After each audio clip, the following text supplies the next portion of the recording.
നമുക്കറിയാം കേന്ദ്ര പോലീസ് സേനയിൽ SSB അതിൽ മെഡിക്കൽ ഓഫീസറായി നമ്മുടെ നാട്ടിൽ നിന്ന് നമ്മുടെ ശബന നിയമിതയായിരിക്കുകയാണ്.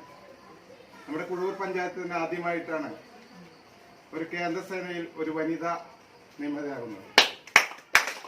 ഞാനൊരു ഡോക്ടർ കുട്ടി വന്നതിൽ ഏറ്റവും അധികം സന്തോഷമുണ്ട്. ഇവരുടെ മാതാപിതാക്കൾക്കാണ് ഏറ്റവും കൂടുതൽ അഭിമാനകരമായ ഒരു നിമിഷവും മുഹൂർത്തം കൂടിയാണ് ഇത്. UK-ലും കൂടുതൽ നമ്മളുടെ നാട്ടിൽ തന്നെ ഒരുപാട് ജോബ് ഓപ്പർച്യൂണിറ്റീസ് ഉണ്ട്. എല്ലാവരും അത് എക്സ്പ്ലോർ ചെയ്യാം. കൂടുതൽ സെൻട്രൽ ഗവൺമെന്റ് ജോലി എന്ന് പറഞ്ഞാൽ വളരെ റെസ്പെക്ട്ഫുൾ ആയിട്ടുള്ള ഒരു പൊസിഷനാണ് അത്.